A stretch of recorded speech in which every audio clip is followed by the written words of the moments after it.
Sitting east of Cleveland, Ohio, Ashtabula Town Square Mall is a star that has burned bright and fast. Opening with 6 anchor stores in 1992 as the first and only mall in Ashtabula County, 30 years later it has lost all of them. And while things are certainly quiet at this mall, it still has some fight left in it.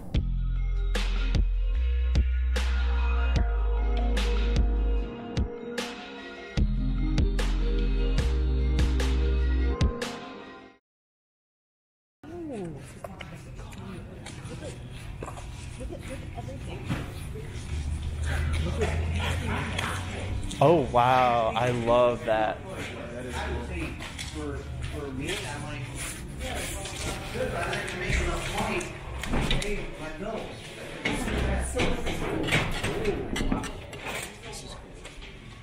The first thing you're greeted by upon entering into the main entrance is a beautiful fountain and plant garden.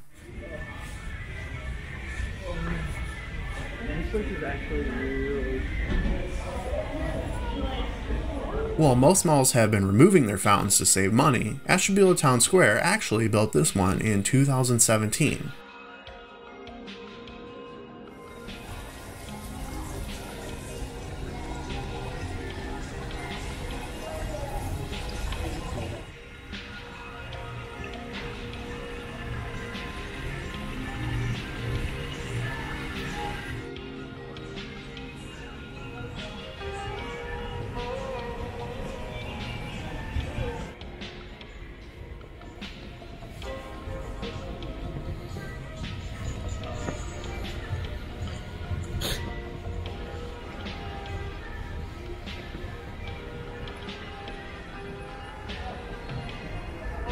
The mall found itself in trouble just 3 years after opening, when a Walmart superstore opened next door, stealing much of its shoppers away.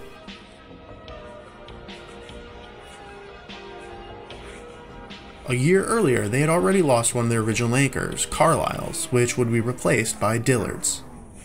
Far more would close shortly after and would not be filled for nearly a decade.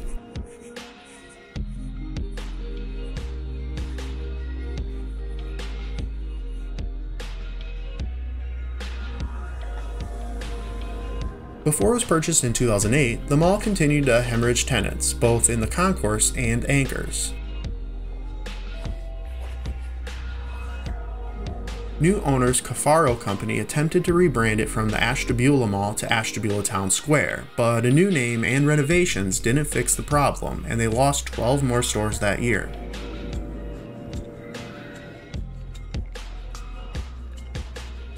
One of the things lost in the renovation was a steel sculpture created for the mall by junk metal artist Rabbi Sidney Rakoff.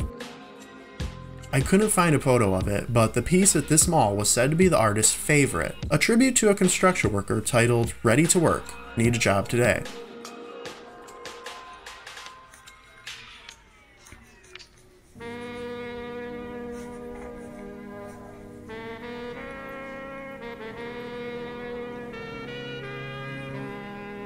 There was also a double-deck Venetian carousel that was removed as well.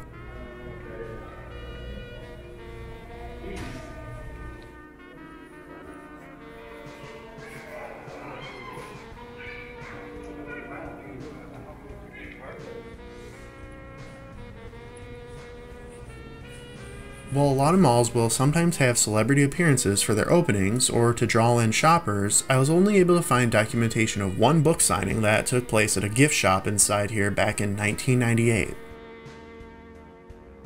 David Davidson wrote the book Overlords, and about an allegedly true incident that occurred to Ashtabula resident George Van Tassel, who claimed aliens visited him and gave him plans to build a human rejuvenator while he was meditating under giant rock in the Californian desert. He set about building the device, called the Integratron, which was supposed to use natural energy in the atmosphere to rejuvenate human cells. However, the device had not been finished 20 years later when George died of a heart attack. Or by the government, who didn't want him to uncover this new science, depending on who you listen to.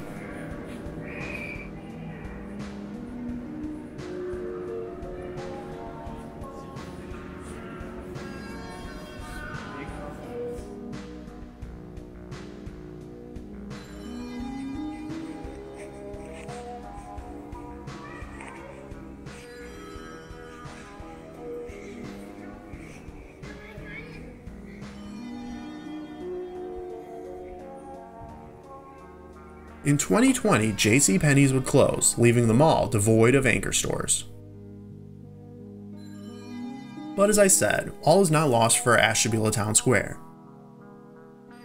As most experts will agree, the survival of malls depends on their adaptability, and Ashtabula has managed to draw in unconventional anchors. In 2017, the former Sears store was divided into a Planet Fitness and the University Hospital.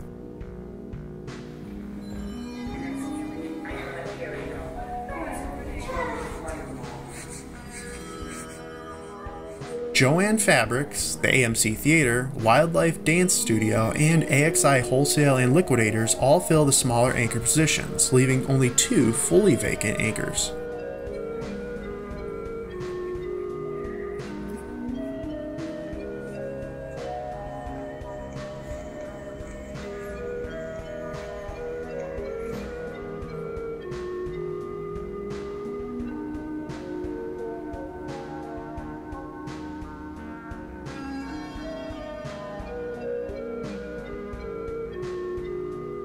But is it enough to keep the entire mall open? As long as niche stores continue to draw shoppers in, Ashtabula County's only mall may be around for a while longer.